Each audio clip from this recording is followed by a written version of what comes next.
Stick with it. Okay, thank you. All right. With this, to begin with, our first topic on our last day, I would request Dr. Shruti is there with us from Chennai. Good to have you, Dr. Shruti. I would request you to please chair the session. Please unmute yourself and start with the talk. Thank you. Good morning, everyone. And it's a beautiful Sunday morning, and we have with us a panel of very young and ebullient ophthalmologists for a very interesting topic. I know it's Sunday, chai time, and I'm sure you guys are all enjoying some good weather in your parts of the state.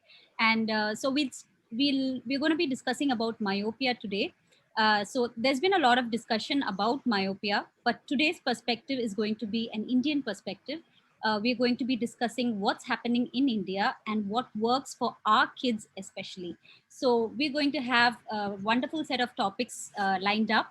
The first talk is going to be by Dr. Rashina Bansal about optical correction of myopia, what works. She will be giving us a quick introduction. I think everyone already knows about the scale of myopia, but I hope she touches upon that as well, and then we'll take it forward. Over to you, Dr. Rashina. So good morning, everyone. I'll just share my screen.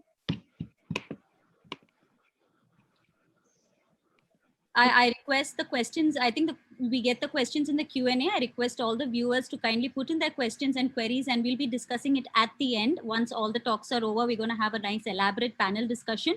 So it would be nice if you can put in your Q&As as it comes. Thank you. You can see my screen, should everyone? Yes. Yeah. Okay, good morning, everybody. Welcome to the master class on myopia. So coming to the problem per se, the myopia magnitude in worldwide is increasing day by day, and it is found that myopia is growing globally and is predicted to affect 50% of the world population by 2050, which means 5 billion people will be myopic and 1 billion myopic will have myopic related pathology.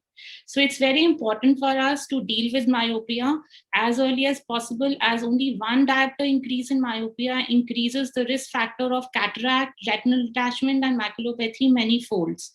An axial length of more than 26 millimeters doubles the risk of visual impairment.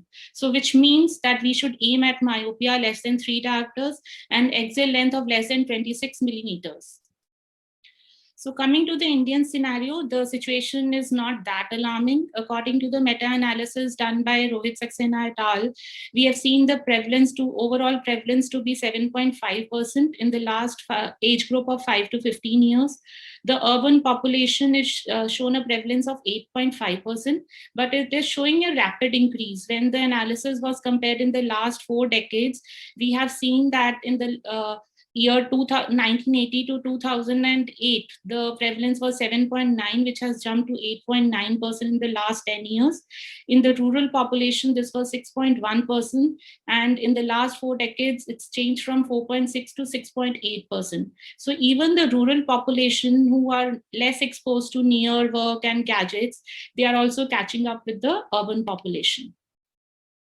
So many factors have been associated with the myopia progression, which is genetic, that is hereditary association, environmental factors, peripheral refraction, and increased near work.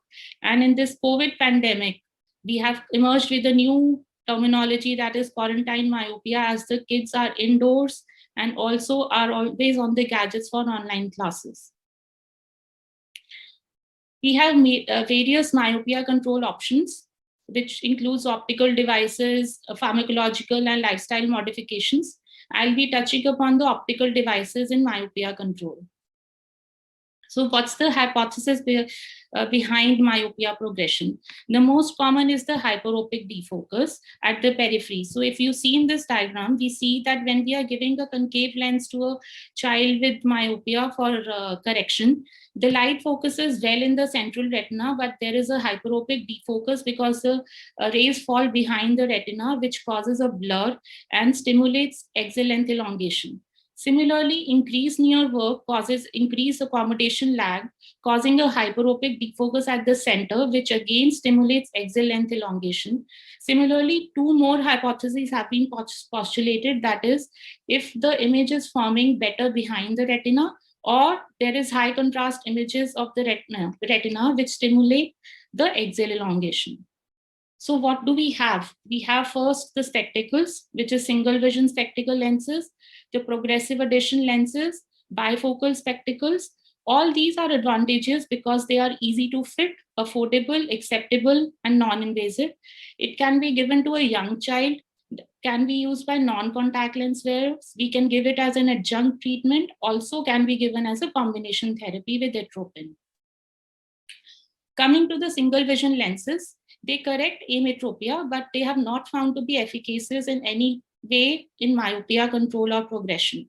So the only point I would like to highlight here is that do not follow the old school of undercorrection, as undercorrection enhances myopia progression, and there's a positive correlation between greater undercorrection and greater myopia progression.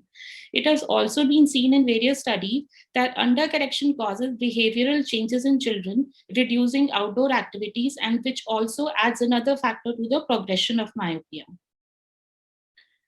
Coming to progressive lenses, once we are giving progressive lenses, a large zone of AD in the inferior zone creates a relative myopic shift in the superior retina.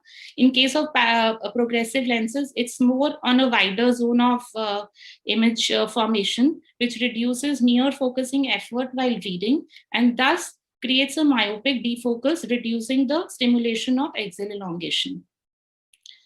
So the largest RCT which was done for progressive lenses was by Guazada et al. In the COMET study, where they compared +2 addition pals with single vision lenses, but they found a statistically significant difference and with a lesser progression with progressive lenses, but this was clinically insignificant to change anyway in our practice. Then it was reinvestigated in 2003, where progressive lenses were found to have some clinically small difference in myopia progression of 0.28%. Further, Bernstein et al. Have done the STAMP study, that is study of theories about myopia progression, where they found that progressive lenses showed some asymmetry between the horizontal and the vertical meridian in the peripheral retinal refraction, causing some advantage to the kids using progressive lenses over single vision lenses. But still the use of progressive lenses is questionable and more studies have to be done. And one ad is not standard fit for all children. Coming to bifocals, there are various studies done with +1.5 bifocals and bifocals with 3 base-in prisms, which have shown moderate myopia control from 35% reduction in axial length and 60% reduction in the refractive errors. There were similar results with both the form of glasses, that is bifocals, and with prisms in children with accommodative lag more than 1 diopter, but better results were found with prismatic bifocals in children with low accommodative lag.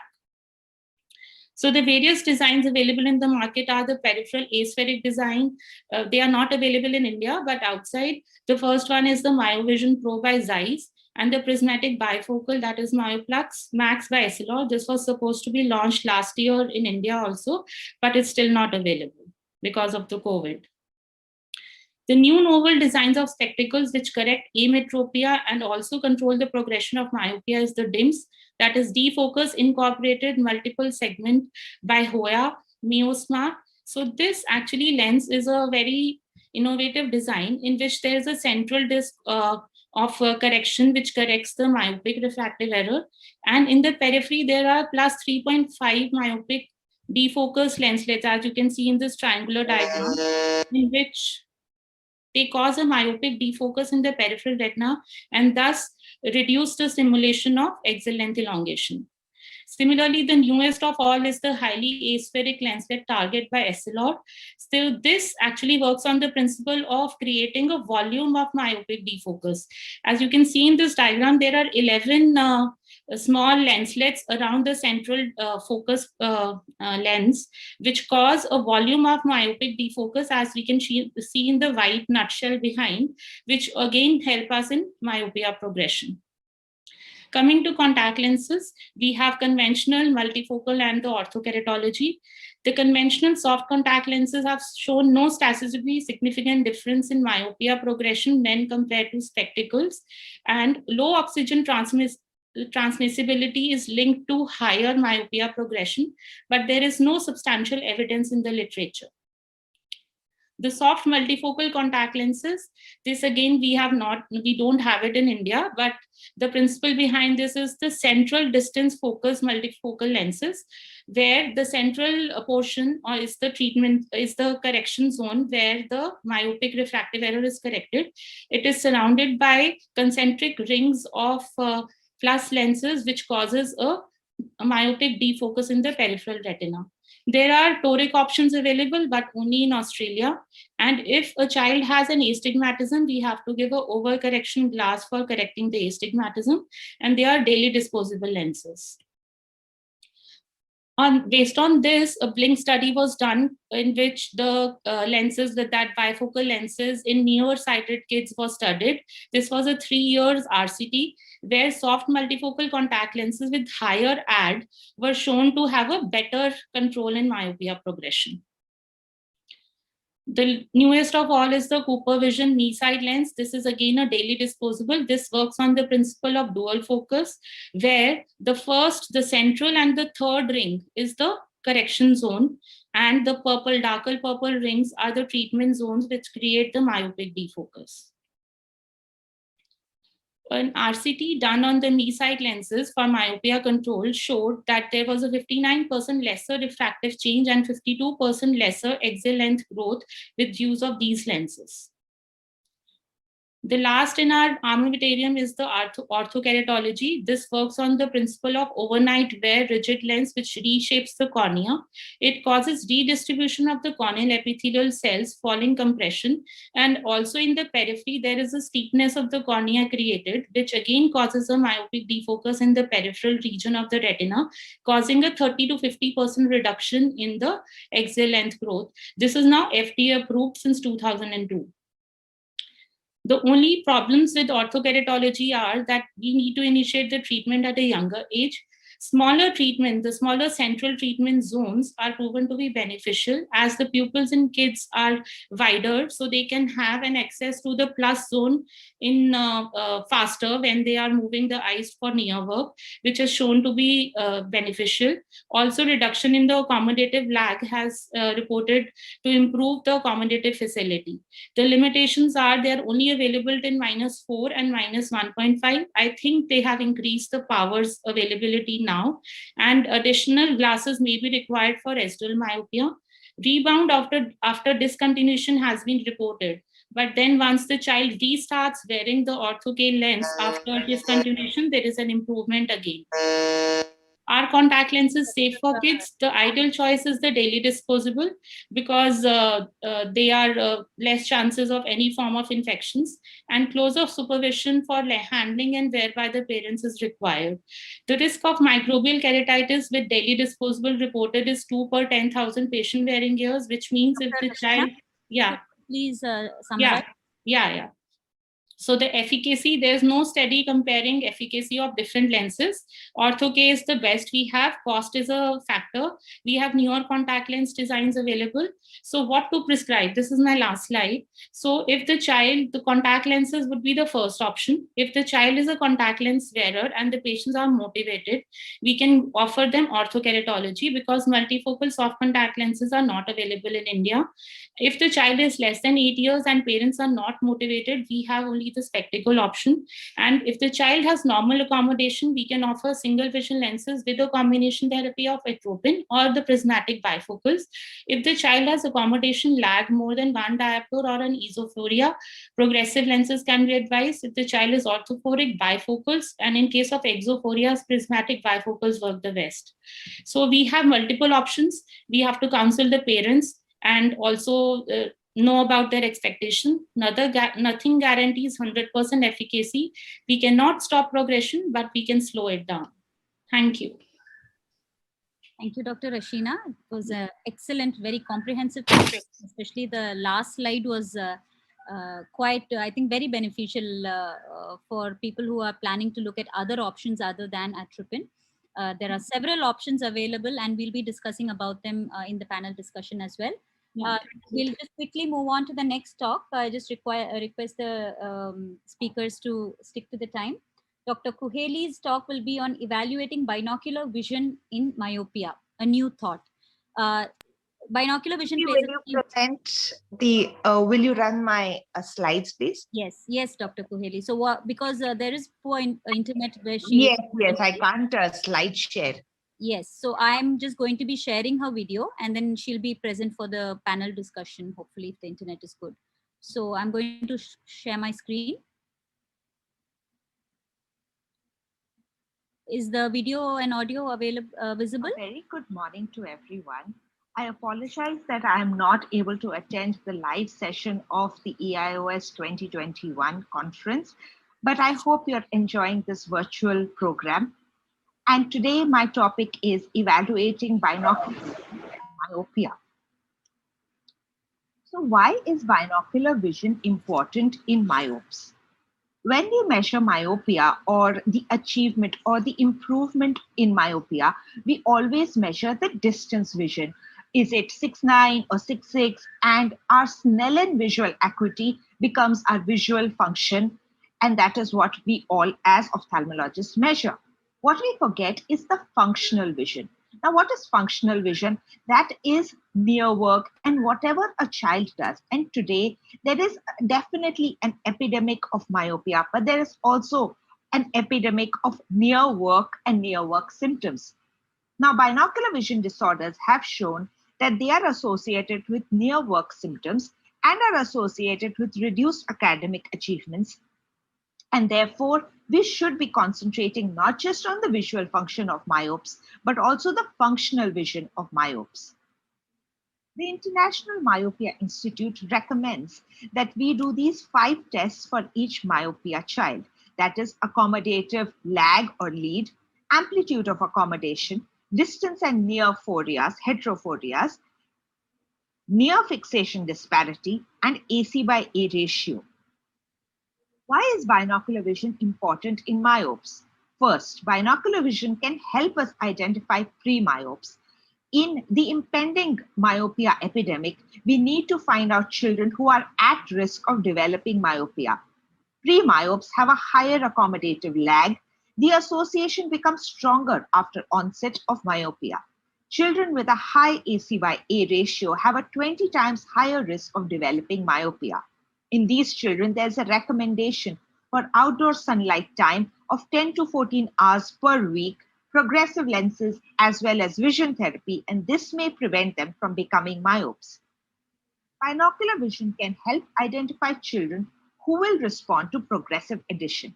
A child with normal binocular vision, progressive addition spectacles may not show much of a myopia control, but in the presence of esophoria and accommodative lag, can show treatment effects to progressive lenses.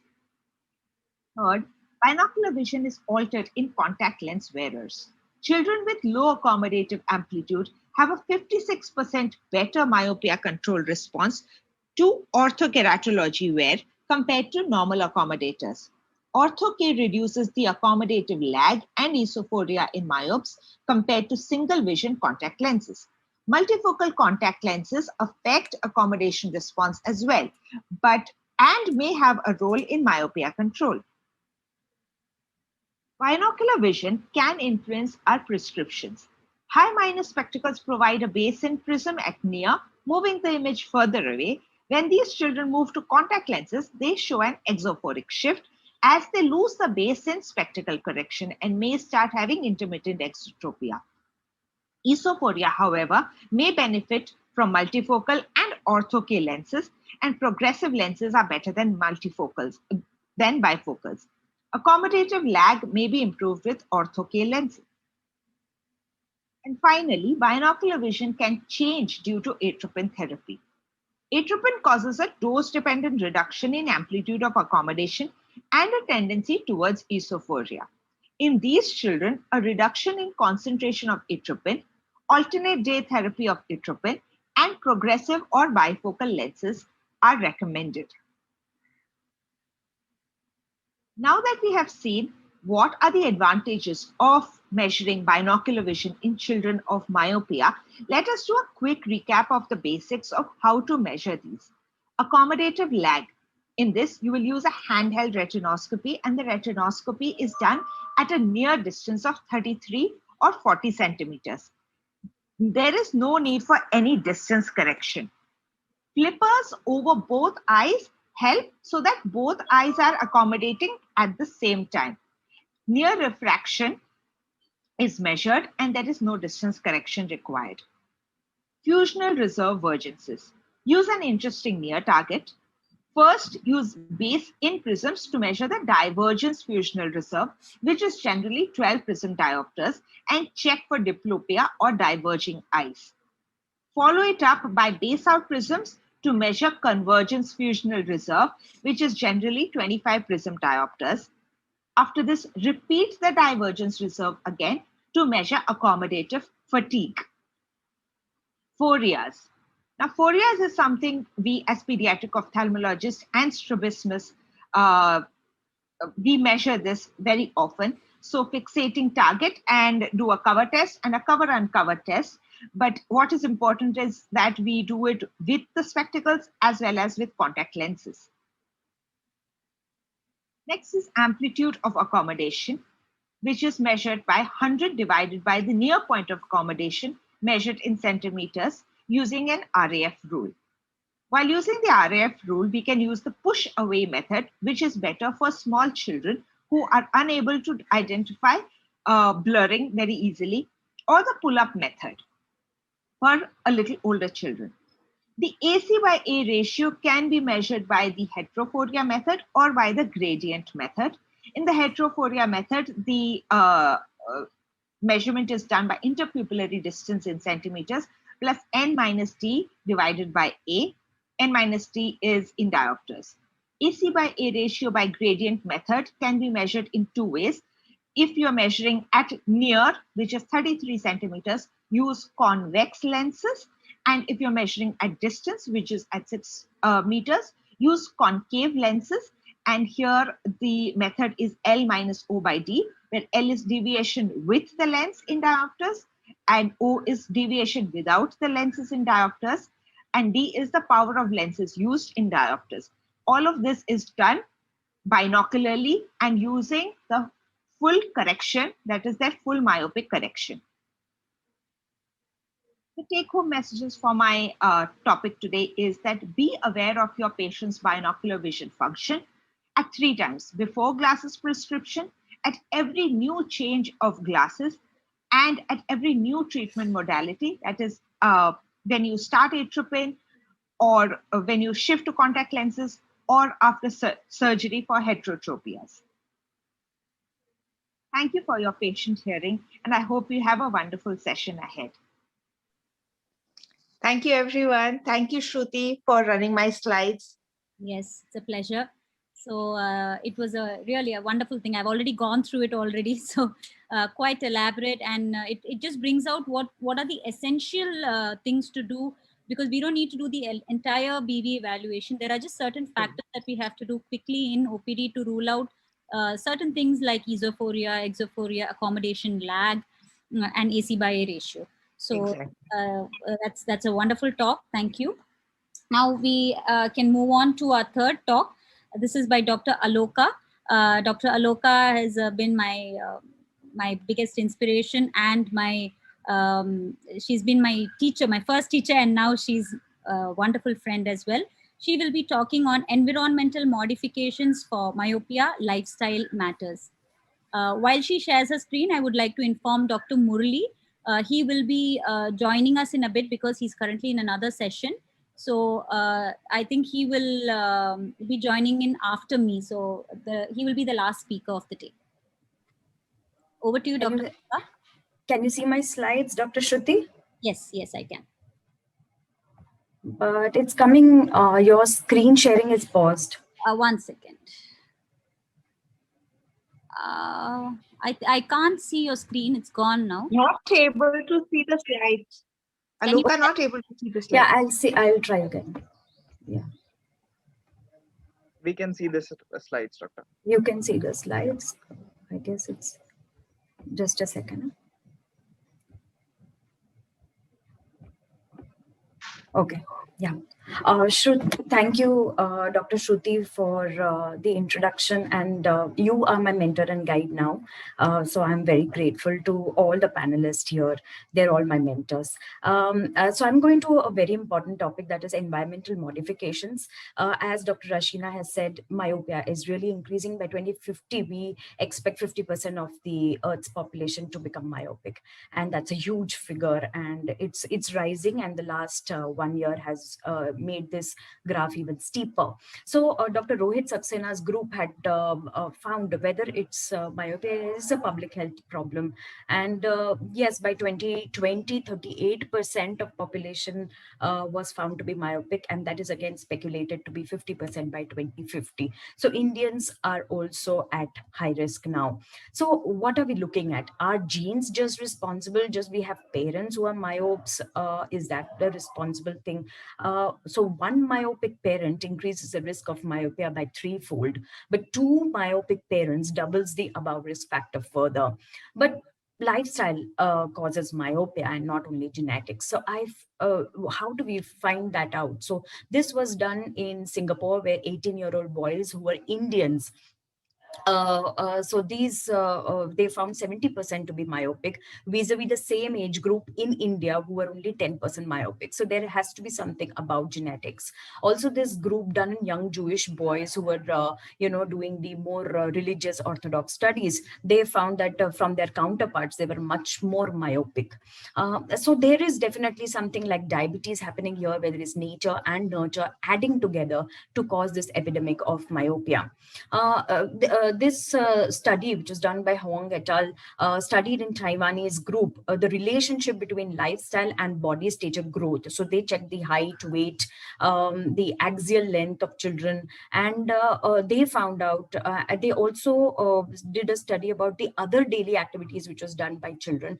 And this was done in about 88 children of the 6 to 9 year age group. And they found that the height increase was directly related to increase in axial length, but there was no direct correlation found with the myopia.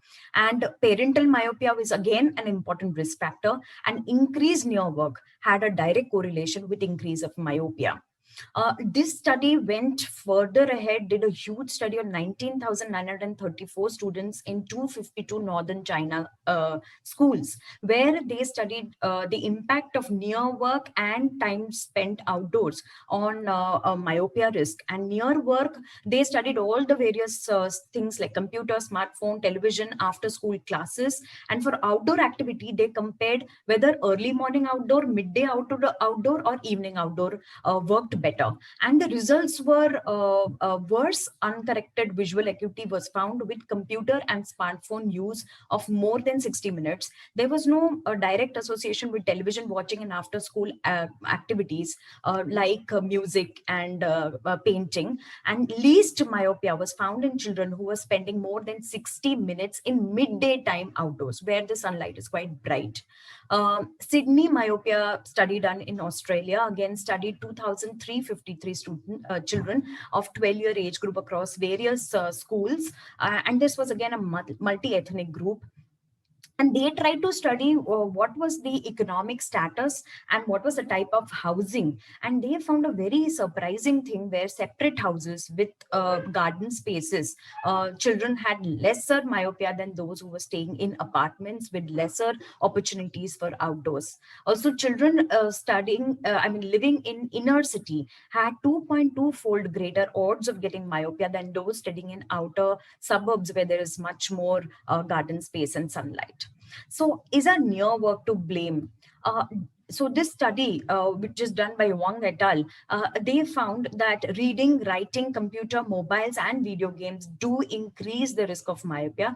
There is a 2% increase odds of myopia with every diopter hour per week. So considering, so this study, they just found that suppose a child does 2 hours of tuition plus 1 hour of gaming per day. So this adds up to 21 hours in the week, and this increases their risk by 40%. 52%. That's huge. And considering the pandemic, where there is almost 8 to 9 hours per day of schooling, we are looking into a huge thing. Myopic epidemic in Asia, especially Southeast Asia, is again found to be directly responsible because here we pressurize our children quite young, joints a normal schooling. Children as young as 3 years of age are doing homeworks. We are basically main exporter of software engineers. So now we've seen throughout the pandemic, like so many coding classes starting for as young children as 4-5 years of age. So this changed lifestyle to catering to the software needs of the Western population has made us an epidemic thing. Now, accommodative lag, very well explained by Dr. Kuheli. So I'm not going, but the higher the lag, the more the myopic shift. Near work theory. Why is near work actually responsible? Sorry. So near work, the thing which was told by Dr. Kuheli of hyperopic defocus is the reason for near work increasing the tendency to get myopia. Outer play, there is light intensity is much more, UV radiations are more, there is a myopic, myotic pupil, and so there is a distance focus available for the child, and there are theories saying vitamin D also is well available, and therefore the myopia progression comes down. This study done by Sherwin's group found 2% reduced odds of getting myopia for every additional hour spent outdoors per week. They did a meta-analysis by Cow and group, and they found that outdoor group versus control group myopia was 0.15 diopters lesser. There was a change of the refractive error was also slower, increase of axial length was also slower, and there were fewer new myopia cases in the outdoor group. Now, how does outdoor work better? Compared to indoors, it has more intensity of light. There's a wider depth available, so wider picture. The intensity of the light also peaks at around 550 nanometers, which is exactly matching the retinal sensitivity. Vis-a-vis the inner group, where whatever the LED light you put, it is lesser intensity, smaller width, intensity peaks at longer wavelengths. There is hyperopic defocus and therefore an increase in axial length. There are studies saying there is more dopamine release when you are outdoors. This inhibits the increase of axial length. This study, again done by Rohit sir's group, found that private school children were more myopic than government, higher the socioeconomic status, more accessibility to all the gadgets, and therefore more the myopia. This again done in rural versus urban population, and they found a higher percentage of myopia in urban New Delhi, which again speaks for the same. Now, again, this study done between myopia and international educational performance found more myopia in those who were higher educational performance, those who had extra tutorial classes to perform better in the exams. So policy initiatives need to be taken to reduce the school loads. So is food responsible? Yes, we have changed from hunter-gatherers, and therefore a typical American diet has also been found to be responsible for increase in axial growth. These two factors are responsible for increasing tissue growth and therefore increasing myopia. There's direct correlation found between obesity and myopia too. So we all know what to eat, ghar ka khana. Are we there yet? We might reach. Singapore is trying to change the army recruitment policy because they have almost 80% of 18-year-olds are myopic. And so they are trying to change the policies to include children with glasses also in the army. Nurture the kids better, early detection, gadget freedom, reading habits, good diet, and outdoor play. Thank you so much. Fantastic talk, Dr. Aloka. I think you have collected the right information and distilled it into the right kind of advice that has to be given to all healthcare workers and parents. I think this is going to be the crux of myopia prevention going forward. Once we get myopia, I don't know how well, I mean, they do work, but preventing myopia, pre-myopia is where lifestyle changes work miracles. And I think this topic has highlighted that really well. So thank you so much for that wonderful talk. I now request Dr. Jethani, Dr. Jitendra Jethani, He is the director of Baroda Eye Clinic, and we are honored with his presence here. He is the one person who keeps inspiring young ophthalmologists like us to succeed in private practice as well as in research, and quality research, might I say. And we are very happy to have you here with us, sir. So over to you, Dr. Jethani. And in humility too. Absolutely, absolutely.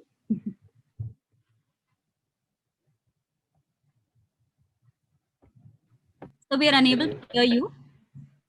Yeah, am I audible now? Yes, yes. Okay, my talk is about work which has been done in last decade on the control of progression of myopia, the pharmacological aspect of it. And thank you so much, Shruti, for the wonderful introduction. Thank you a lot for making me part of this wonderful session and wonderful lecture by Dr. Aloka and Dr. Rashina and Dr. Koheri, of course.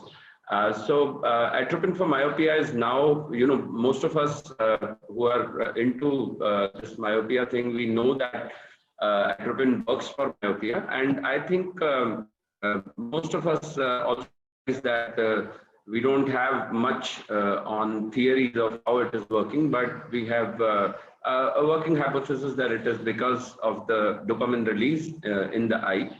And so this was one of the landmark trials which was done by Singapore. Yes, there have been studies before this also, but this was where it all started way back in 2006. But this was 1% atropine, and they had done an RCT. They had double mask placebo controlled in one eye, so they had control of the same patient. So this was very classical, and they had very strong, they had a very good response to atropine 1%. And then they tried to tweak the concentrations, and this was another landmark trial where they could find that atropine 0.01% was as effective as 0.5. So they did find that this was dose-dependent response, but they did not find it that the difference was not very significant. And they found that over a period of 5 years, so they found that for 2 years when you use atropine and then you stop using it for another year and still you use it again, over a period of 5 years, they found that atropine 0.01% eye drops were definitely more effective in slowing the progression with very minimal side effects. So these are some of the advantages of low concentration atropine. Almost no effect on accommodation, and systemic side effects. Obviously, when you reduce the concentration to such a low power or such a low concentration, the systemic side effects are also very, very minimal, though there have been some. We will see. Because what they did was they went further and they made very small changes in the concentration. This was a randomized controlled trial, placebo controlled, strict follow-up, axial length measurements were taken. Very small steps in concentration changes from 0.01%, 0.025, and 0.05. And they found that 0.05 was definitely more effective than 0.01, but still why 0.05, why 0.06? So there are multiple questions which still remain unanswered. What is the optimal concentration? They did find that 0.01% has a role, but 0.05% was much more effective. And they concluded even after 2 years their phase 2 study. This was the same group where they found that younger age is associated with poor treatment response. So if you have a child presented to you at a younger age, he or she may be at a poor treatment response group. And they also concluded that no other biometric change except so where does all this literature lead us to the fact, most important, that atropine does work, it is concentration dependent, but 0.01% does hold value. In non-responders, well, this is not really documented, but yes, if they are not responding, we may switch higher concentration. At this point of time, we do not have 0.05% eye drops in India. And at this time, we are using by reconstituting atropine eye drops, which we were doing in 2013 when 0.01% was also not available. This RCT we had presented in AIOS in 2018, and we found that atropine was definitely more effective compared to if you don't have intervention. And this was a longitudinal study for 358 children. Our results are very much comparable with what we showed and what has published now by Rohit sir's group in 2021, but they had a 1-year follow-up. And so this was the same study on LCA. These are all our studies which we did show that, you know, still plays a huge role. And in a very small questionnaire, we found that 14.8% did not continue the drops regularly. And this was to compare in pre-myopes. Now that we have we know that there is a entity. We feel that they are more susceptible to going into quick progression. As Dr. Kohli's video, she showed that you may have you can have if you have a black higher, if you have a high AC/BAN ratio, there are chances that this patient may go over myopia progression. This is the data. So my point being that it does work in pre-myopes. We are waiting for single versus twice a day usage low concentration treatment once the LAMP came in 2019, and being definitely more effective once a day. And nowadays you tend to start with twice a day approach also. We also tried to use twice a day approach in 30 non-responders who were having protection despite using low concentration atropine eye drops, and we found that almost 30% of them did respond to twice a day dosage. And we also the correcting myopia terminology, which Dr. Sheena mentioned, we tried to see our patients were not already not on atropine, despite they were told that they should be on atropine and were progressing. They started progressing at almost double speed than what they were progressing before quarantine. We did patients who we had they do shift. There is a myopic shift, and we started using low concentration atropine at the age of 4 years. Once they were 4 years of age and they were still progressing, and we found that this was indeed useful in those pseudophakic patients. And so this proves that, you know, atropine, low concentration atropine is not working secondary to accommodation or accommodation. This is very important. Most of us get away with low concentration atropine without any problem. A small set of patients who may have allergy to atropine, and they may come up with this response. There may not be any response to cumulative effort, although not inhibited, but still there have been few who have that there are esophorias post atropine eye drops. Just a paper to know the safety and efficacy of low concentration atropine. We did pattern in low concentration atropine in adults, and we found that there were not any significant changes in energy. So my conclusion is that low concentration atropine is a safe and effective option for preventing progression. A lot of work is still done. Thank you so much. Thank you so much. Thank you so much for a wonderful presentation. I think Indian scenario, atropine and Dr. Jethani go well together, because he has done tremendous research in this area, and we are always looking forward to what's next in the Indian perspective from Jethani sir, because he always has something to say about it. I will come back to you with a lot of questions on atropine, sir, because we do. I think that's the place where there's a lot of gray areas as well. So we will come back to that in the panel discussion. Dr. Murli will be joining us shortly, so I am going to be presenting next, and then Dr. Murli will have his session. His talk after that. So I'm going to share my screen now. Okay, so we are going to be, this next talk is going to be on establishing a myopia clinic in your practice. Now, no matter if you are a private practitioner or you're part of a cataract practice who doesn't do pediatric practice, I think it makes sense to have a myopia clinic in your practice. And why do I say that? you need to first answer the question that in your practice, do you need to have a myopia clinic? Now, if you see a substantial amount of kids in your clinic, and everyone is actually, because India is a young population, and if we are to be seeing probably around 30% or 40%, maybe not even 40, 30% of our population is kids. And if we are going to be having regular kids coming in, many studies say that almost 80% of the pediatric practice consists of kids who are myopic. So definitely there is a role for having myopia clinic in our practice, whether it is a pediatric ophthalmic practice or a general practice. So once you decide you need to have a myopia clinic, we need to identify what kind of patients are we going to enroll into the clinic. So it's quite obvious that myopes form the first group because they're going to be obviously a part of the group.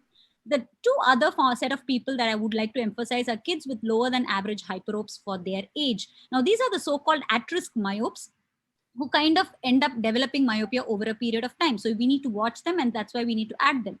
The next one is emetropic kids with parental myopia. Now, these are kids who tend to have, they're emetropic, but because of the high risk, they might have myopia later on, and that's why you need to enroll them in your program. So the next thing that we need to do is to profile the patient that you're going to enroll. And this is done with the help of a questionnaire. We have devised in our hospital an 8-segment questionnaire, which is based on the child's activities, based on vision, eye health of the family, child's reading habits, child's gadget habits, child's co-curricular activities, long holiday behavior like summer and winter holidays, the living environment of the child, and the eating habits of the child.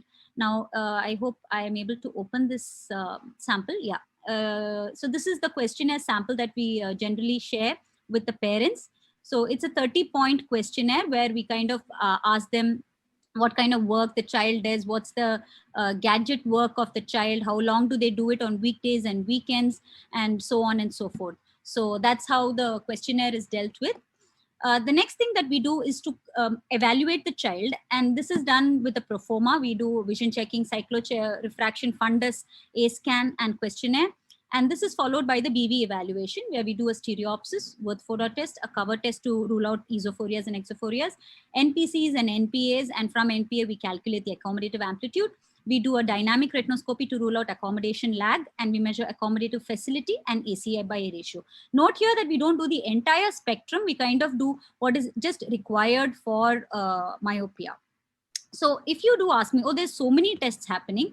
Imagine we're doing a stereopsis test. We're doing Wirth-Fodor. We're going to do NPC and NPA. We're going to do a dynamic retinoscopy. We're going to do accommodative facility. We're going to do dry eye. And on top of that, we're going to do an axial length measurement.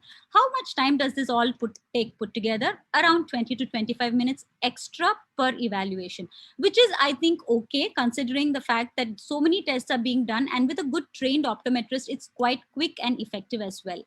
And meanwhile, you can give the questionnaire to the parents and they're happy filling it up. In fact, sometimes they take longer than the child's evaluation. So that way it's taken care of. Now, this is a quick flow chart. I know it looks very busy. This is what we do in our clinic when a new patient comes in. When the first visit for the child, if it's a new child who's being diagnosed newly, the first day will be the complete eye evaluation with the cycloplegic refraction in order to diagnose the myopia. Once the myopia is diagnosed, they come back for a second visit on the second day, on a week after, where they get to do the myopia workup, where the questionnaire, the BV evaluation, the dry eye, and the axial length is measured. And based on these readings, then the final recommendations of whatever we're going to do is given to the patient.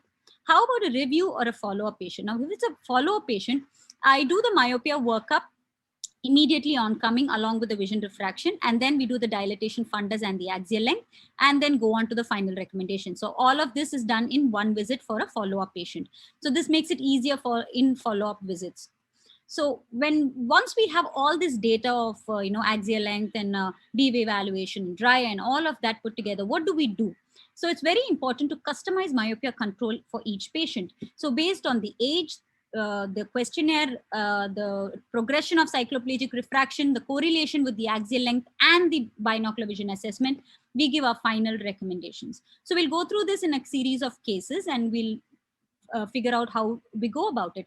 So this is patient A, who was a 4-year-old child who had a history of parental myopia. He was a bookworm and he spent less than half an hour of outdoor day. His cycloplegic refraction was plus 0.5. and his axial length was normal for age, and he had a BV assessment which showed an accommodative lag. Now you can see here the red flags are all up. He's a young kid with a less than average hyperopia with parental myopia, and he's a near work person along with an accommodative lag. Now this would fit into a perfect category of a pre-myope. So for this patient, the main focus would be on lifestyle advice, because this is where the prevention comes in. So we give them outdoors, we give them, ask them to restrict near work, visual hygiene, vision therapy if required, and observe the child 6 monthly. We are yet to give them any treatment per se. This is patient B, who's an 8-year-old boy who had no parental myopia. He had outdoors of 1 hour a day, not much, but increased screen time. And when we say cycloplegic refraction was 0.75 diopters, his axial length was appropriately increased, and his BV assessment was normal. Now here again, you do see that he's not a guy with any genetic background. He's probably only the cause is this lifestyle change that has led to this cycloplegic refraction.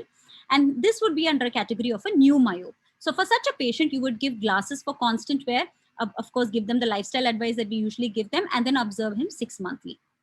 Now, this is a patient C, who's 10 years. She's no parental myopia, extremely demanding schoolwork because they want, to excel in studies, and less access to outdoors. Here again, you see that this patient has been on follow-up with me, and he comes in 6 months later with a progression of -1 diopter. Now, that's a huge jump, especially after online classes.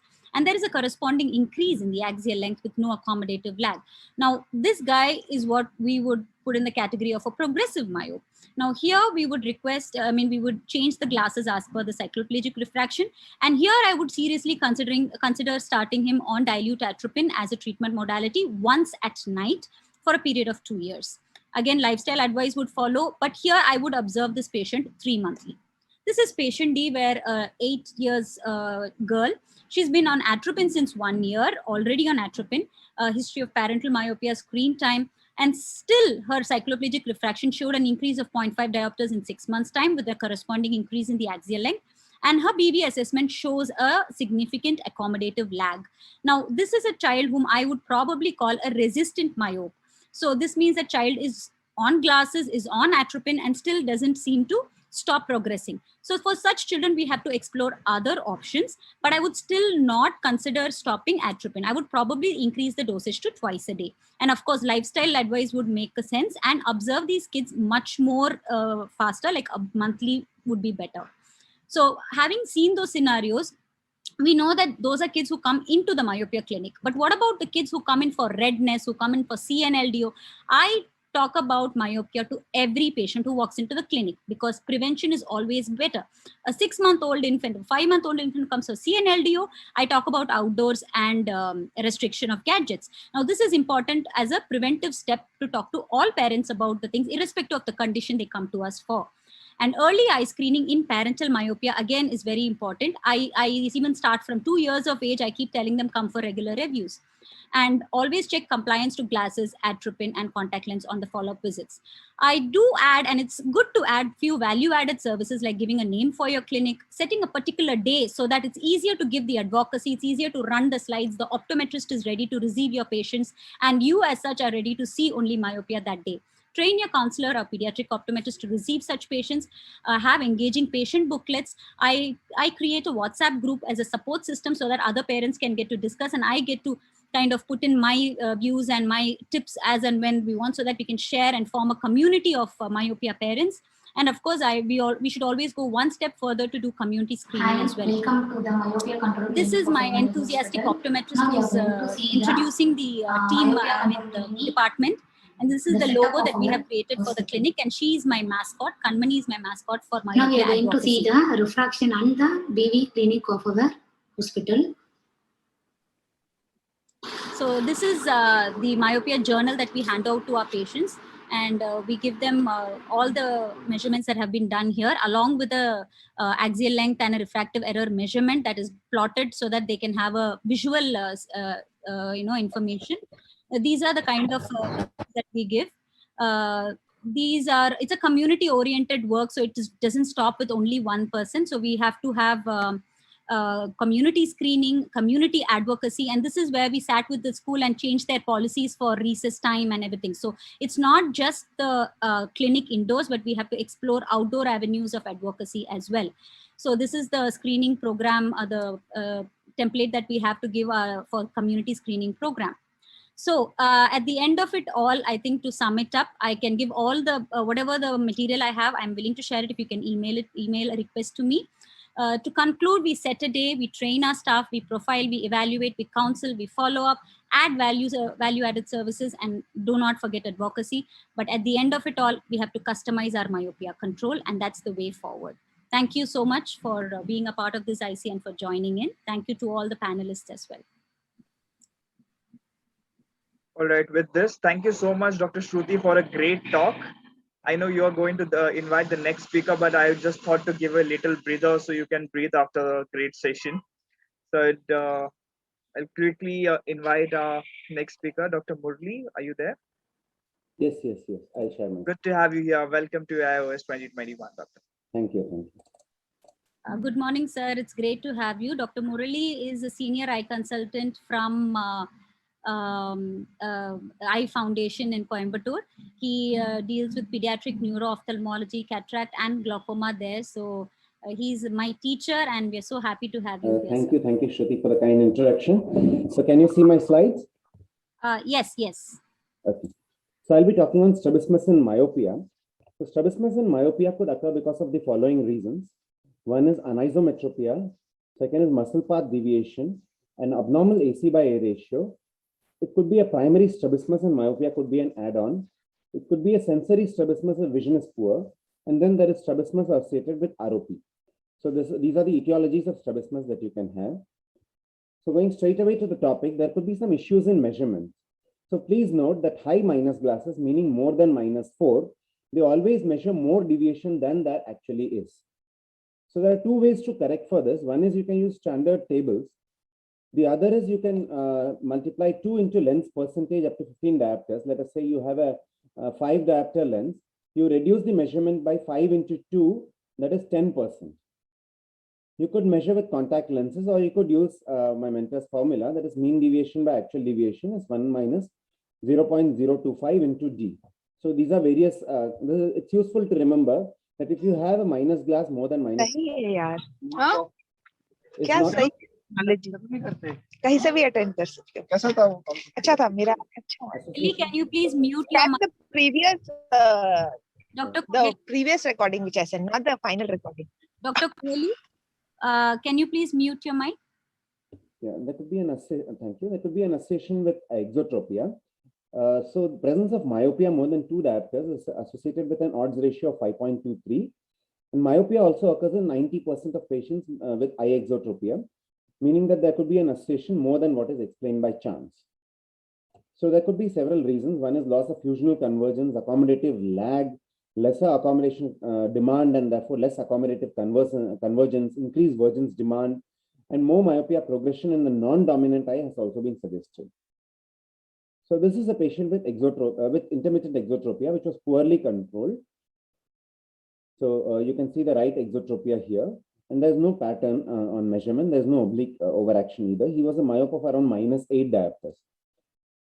So this brings us to a very important discussion whether axial length actually affects your surgical dose response. I use adjustable sutures in him and didn't have to adjust too much. So my standard table worked very well for him.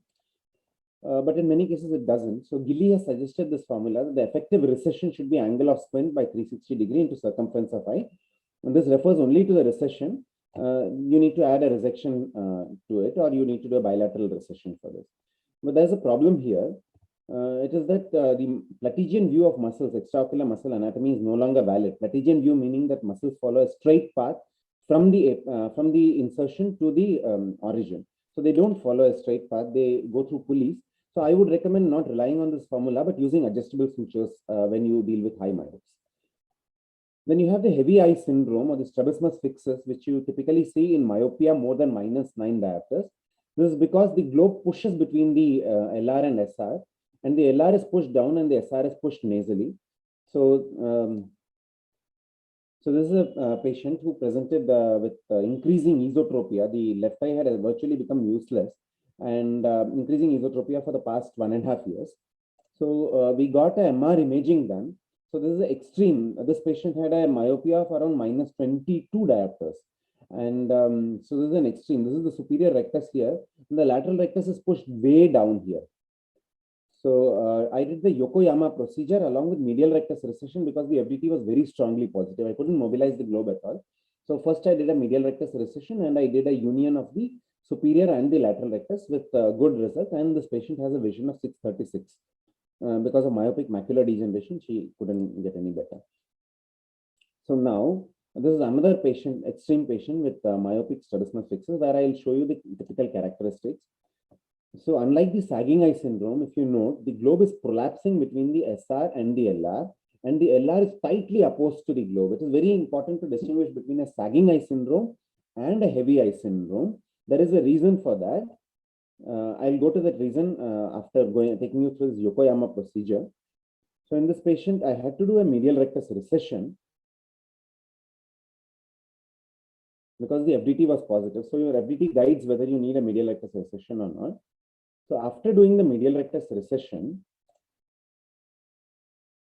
so did a Fornix incision, expose both the superior and the lateral rectus. So I don't do the silicon loop myopexy. I use Ethibond sutures to unite the two. So you need to do a good dissection here, around 8 millimeters posterior to the muscle insertion. I've used a 4-0 Ethibond suture here.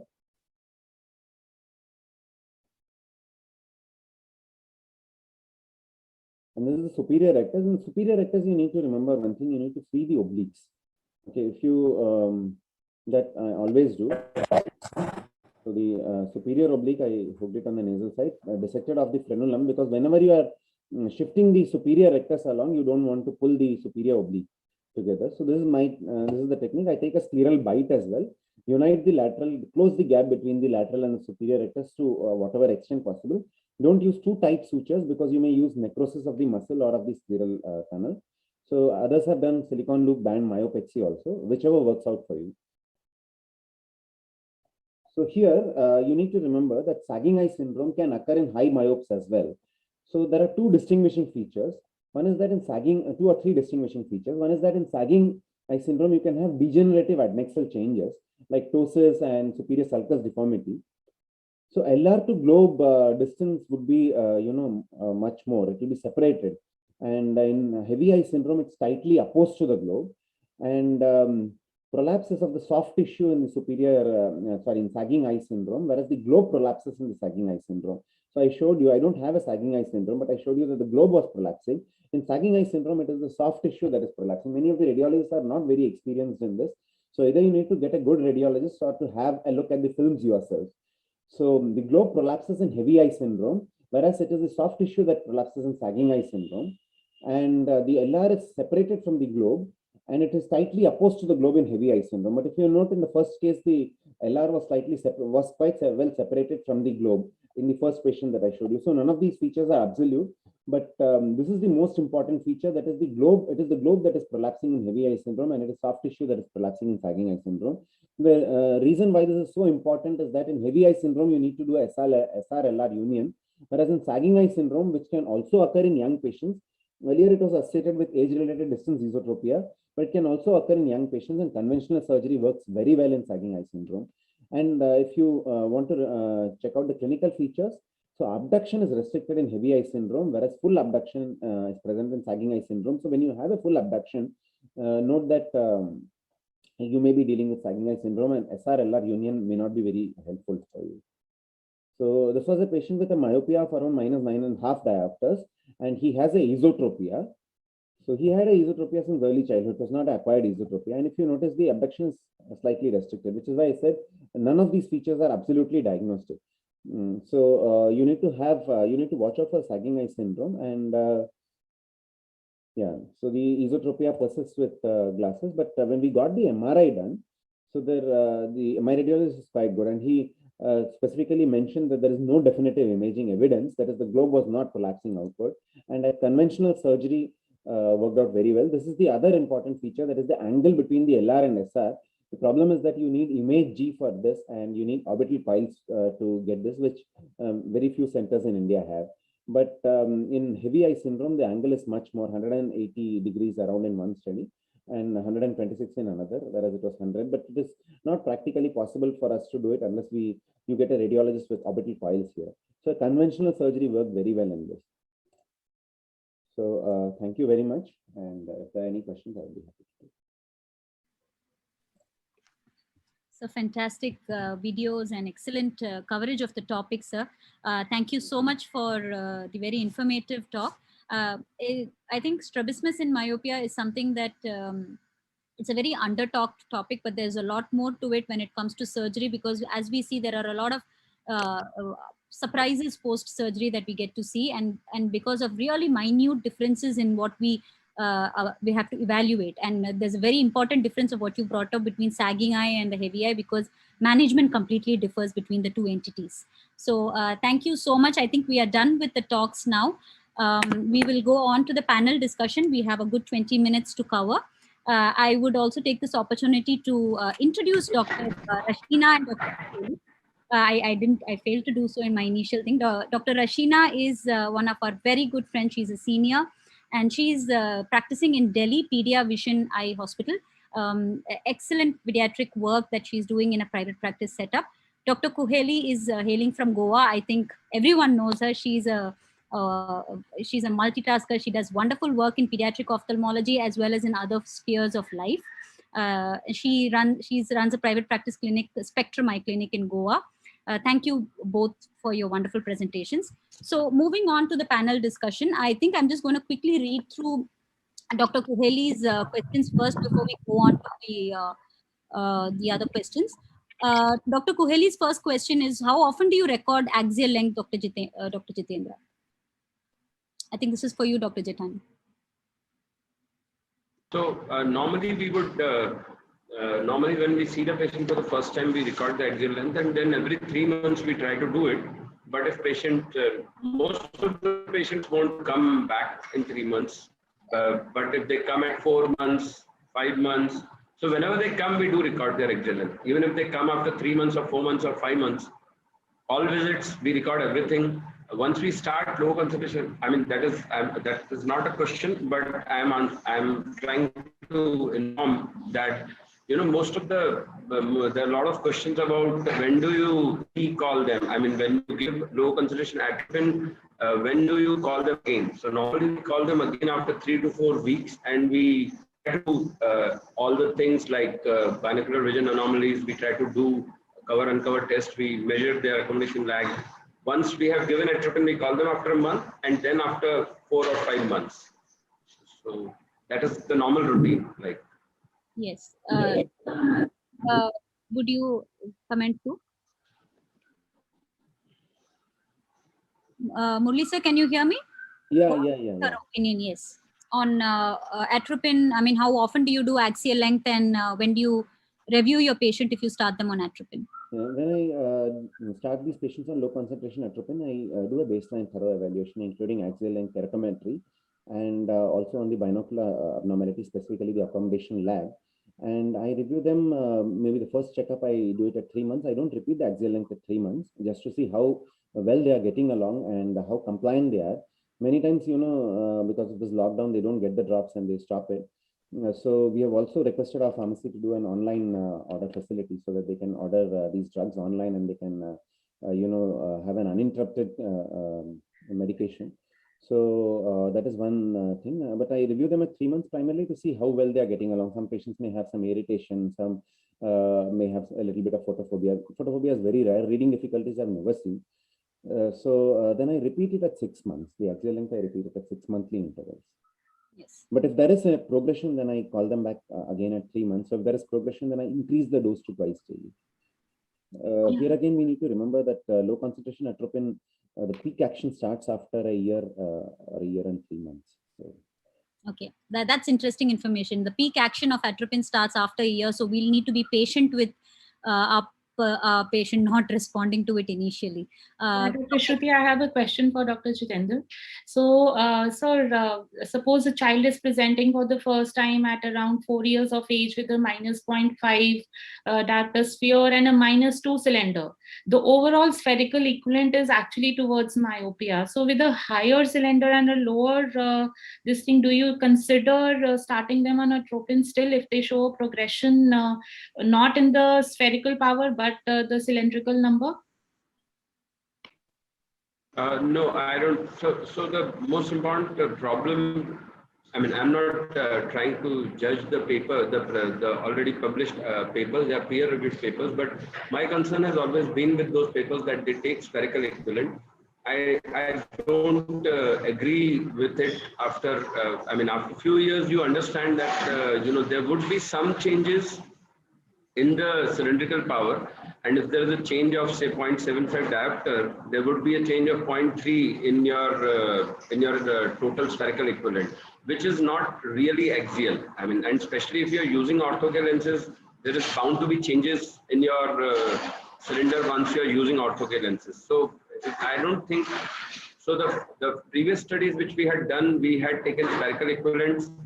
But the last couple of studies which we are doing, we have stopped taking spherical equivalent into consideration.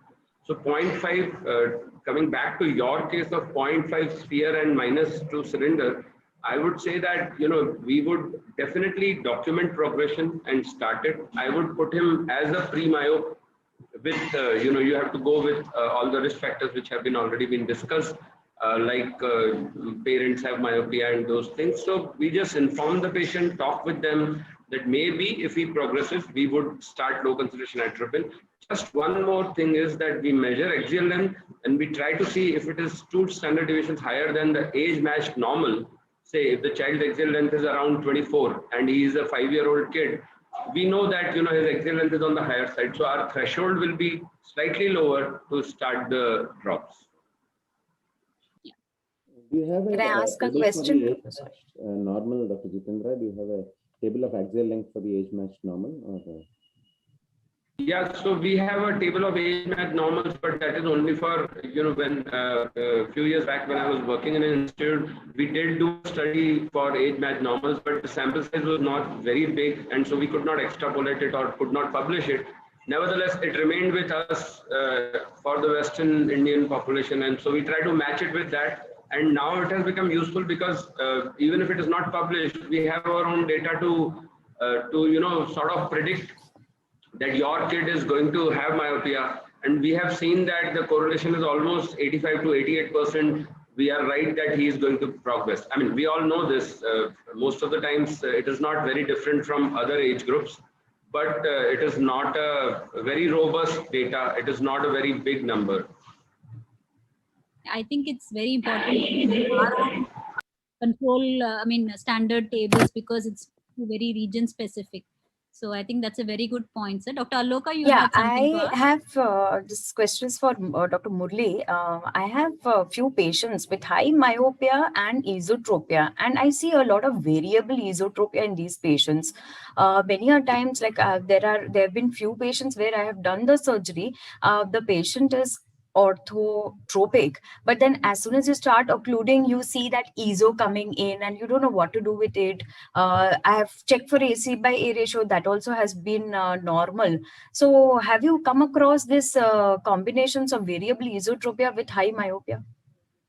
Yes, Aloka, that's a very important question. So yes, that is very much possible to have a variable esotropia with high myopia. It is possibly because of an accommodation abnormality. The accommodation abnormality is playing the devil here. But then I have tried bifocal also in these patients. It hasn't worked really well. Considering they are myopes, their need for that bifocal is one less. And I have not found much difference in the squint also. So in 2 cases, I have gone ahead with doing Farden with MR. But still I see these children like breaking into esophoria very fast. It's like an intermittent esotropia kind of a condition. So the other important thing is that it is better to allow the myopia to stabilize before going in for surgery. So the reason why I say that it is better to allow myopia to stabilize is because the LR-SR band is going to degenerate. And this is a very important thing that you brought up. And there was a recent paper in JAPOS which studied a few patients with recurrent esotropias, and they found that the LR path was down. So they hitched the LR up. So in almost all these patients, the LR path was down. They did not do a dynamic MRI. It was an on-table finding. If I remember right, it's a paper by Deemer. So in all these patients, they hitched the LR up. So there are two possibilities. One is it could be an accommodative issue. And the second is that the LR could be getting pushed down, either because of a sagging eye or because of a heavy eye syndrome. So I would recommend that we wait for some time to give the myopia to stabilize before attempting surgery in these patients. And the other third is that Gillies formula could be at this thing, that your medial rectus recession was not enough in these patients. But as you said, these patients were orthotropic initially and they started developing esotropia later. So they were esotropia to begin with, then become orthotropic, but remain esophoric and intermittent esotropic. Yeah, intermittent. So esotropic. that's So this is another possibility that the LR could be getting pushed down. Yeah. Accommodative anomalies. Yeah, maybe before surgery, imaging them would give a clearer picture on how to go further. Dr. Aloka suggesting, Dr. Kuheli suggesting prismatic bifocals for this, but I think for esophorias, progressives might work better. Dr. Rashina, for esophoria, would progressives work better? Yeah, so I had one patient actually, she is 10 years old. When she started coming to me, she had a myopia of -4.5. And then later on, after this pandemic, she didn't come for a follow-up. And now she has a myopia of -7. On the next follow-up after 3 months, she was still showing a high accommodative lag, though I started her on atropine. And this is the candidate I started her on progressive lenses along with the atropine. So she still awaited for the next follow-up. Let's see how she does. But these are the candidates in whom I try progressive lenses. Okay. So this next question is, see, we do see now that we have started documenting axial length on a regular basis, there are some situations where we do see that there is a progression of refractive error, but there is no appropriate increase in the axial length. I don't know how many, I would like to know the panel's opinion on that. And I seem to see that quite a bit. And in my view, I don't know whether to call this an accommodative spasm component or whether to repeat axial length at repetitive thing or to recheck refraction with atropine. So I would like to know the panel's opinion. Have you seen such cases where the axial length and the progression of cycloplegic refraction doesn't match? Maybe. Yeah, I think I have seen lot such cases, and I don't know how to label them, but yeah, it is a progressive because you do a cycloplegic refraction, so you are not worried about accommodative spasm then. So it is, yeah. And the role of atropine in these patients also is debatable because the role of atropine in these patients also would be debatable because we don't know how well it will. The primary mechanism of atropine is on the axial length. So whether atropine will work or not, we don't know. I get a topography done in these patients, corneal topography. That has also not been very useful. Yeah, but this entity. So I would say very young, high myopes, like those who are presenting very early, say with -8, -9 myopia, that I don't know. I'm not able to control even with atropine. So that progresses. That's like pathological myopia, which I think has a very different pathology, which we might be discussing in 2029 or 30. I missed part of the session because I was in another parallel session. So I have a question for Shruti and Jitendra. That is, have you tried these peripheral defocus lenses? I mean, how useful are the peripheral defocus lenses there? And progressives, what ad do you give these patients? Sir, I have very limited in the peripheral defocus. I give progressives. I give about 2.5. That is the amount I give. I would like to know Dr. Jethani's input on that. Can I answer the previous question of yours also, the axial length versus refraction?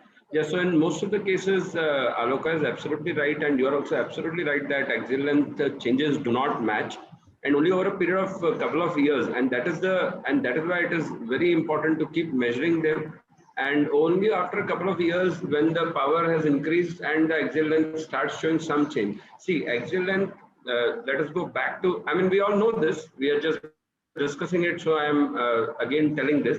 The standard deviations when you measure axial length is around 0.1 or 0.09 or something. And even that standard deviation is only of the 5-6 readings that they have taken at that point of time.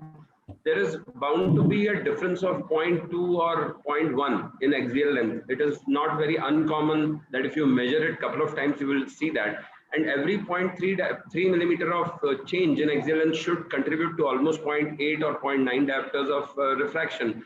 That is not going to happen. It is very difficult because the axial length change is very, I mean, you know, it is very difficult to document. We don't have those lower than 1 millimeter, 0.1 millimeter changes. We cannot document it, so it becomes very difficult.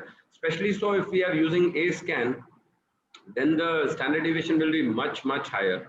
So that is I think one of the reasons why the problem is we do topography of all the patients, we do keratometry of all the patients, because we don't want to miss out when they have a change in cylindrical power. And when, you know, in the beginning we were actually taking spherical equivalents, and that is there should be a, you know, strong criticism of not using spherical equivalent. Unfortunately, we never did that. But spherical equivalent is not a very good idea. And peripheral defocus lenses, we use progressive lenses. Peripheral defocus lenses, I think you are asking about MyoSmart or these HALT lenses. I don't think we have started them in 2 patients, but we had to, and those 2 patients, one of those patients is my own son, because I am very aggressive in controlling myopia in his case. And he is one of the first kids who received atropine. So he has a HALT lenses. They have been imported from Europe. It is quite expensive. They are not still really available. The HALT lenses, I'm saying. Those are the lenses you are talking about, sir? Yes, Would yes, sir? yes. The They are HALT not. I mean, we don't have them. I mean, there are 2 patients. Another one is a dentist whose son is going to receive it next week. But I just have 2 progressive lenses. Yes, we have quite a few patients on progressive lenses. But peripheral defocus lenses, I think they are still, I mean, it's not very difficult to make, because we use aspheric lenses in IULs. So they are not very difficult to make, because it is basically making aspheric lenses, but then they are not really available. I mean, and yeah. Yeah, regarding the ad that we give, sometimes we have to measure the accommodative lag, and we can just give that as the addition. So whatever we do on the dynamic and whatever is above the normal, and that's enough if we can give that much of ad, and that will kind of, so that's the demand for the child, and if that is addressed, then I think that's more than enough when it comes to progress. Yeah, I agree with Shruti. Like, I give around 1.5 to start with, just because of the lag difference, rather than giving a whole 2.5 and removing their whole accommodative function completely. Yeah. Just to correct the accommodative lag. So the same thing I follow, I measure the accommodative lag and accordingly give the addition to the child. Yes. Murali sir, you were saying do you use it as an add-on to a low concentration atropine, or do you use it as a standalone therapy? I don't stop atropine, sir. I don't stop. Okay.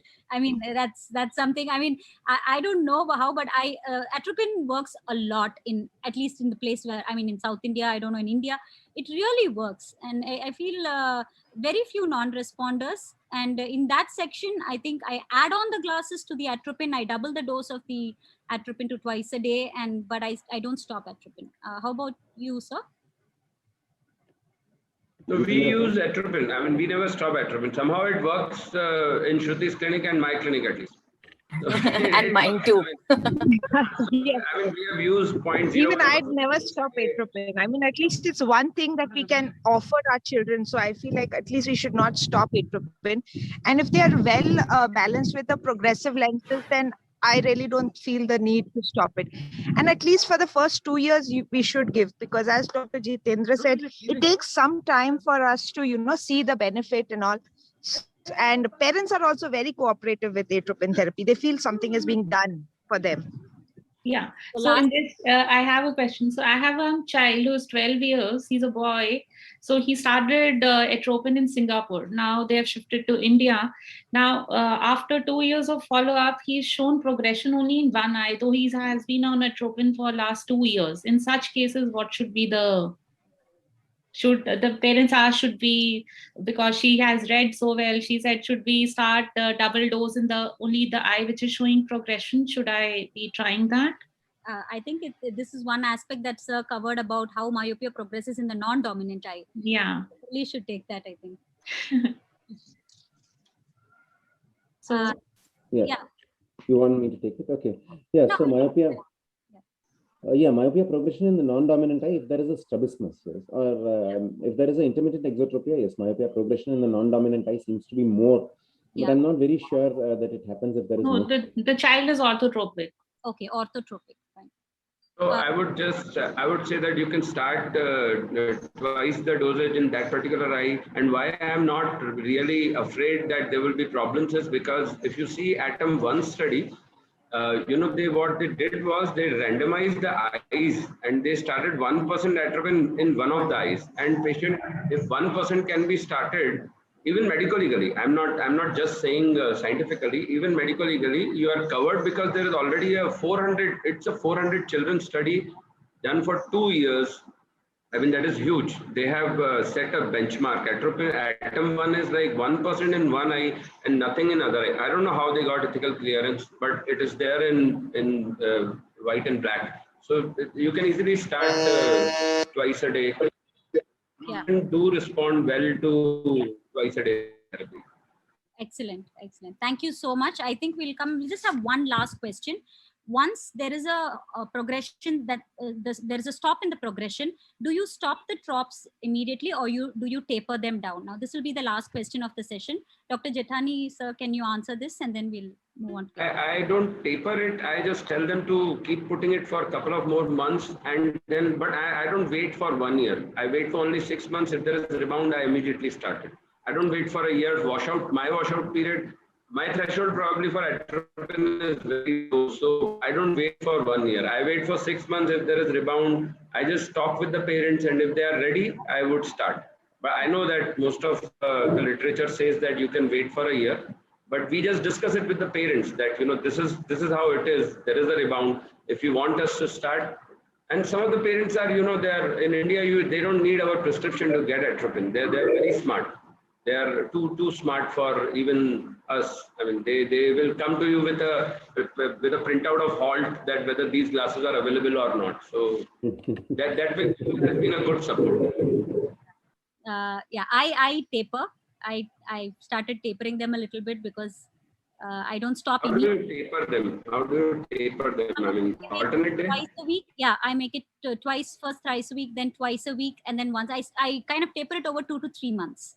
That's what I do. I mean, I think just a quick comment I would make that it is at this place we need a biomarker, just like Dr. Jyoti has done some work. But the problem, as we were there in yesterday there was a session, and she said that the problem with dopamine is that it is very minimal in tears and it is very difficult to calculate that. So if there is a test, it would be very easy to taper it and find out whether we are still maintaining the same amount of catecholamines or some other biomarker. I think that is a very important area of research which needs address. Yeah, I have one last comment replying to Dr. Murli's question regarding peripheral defocus lens. So I'm fortunate enough to have a child who had started my sight lens. I have one kid who comes to me. He started it last year. It was prescribed to him in Germany, and then they have shifted now again to Delhi. He has not shown progression in the last 2 follow-ups, what he has come to me. So I think the MiSight lens is working. So yeah, I think that's excellent. We'd love to have more input on this in the future years ahead. I think optics definitely has a role to play. Thank you so much, everyone, for being a part of this wonderful session and this wonderful panel. I hope the viewers, as well as, I think we had a lot of good discussion. Thank you, and we'll move on to the next session. Thank you so much. Dr. Thank you so much, Shruti. Thank you for thank you for having us here. can move on to the next session. Thanks. Thank you so much, Dr. Shruti. It was really great. And Thank you so much, for- Shruti, for a wonderful session. Bye, everyone. Thank you so much to all the speakers, and congratulations, Dr. Shruti, for a great session and finishing it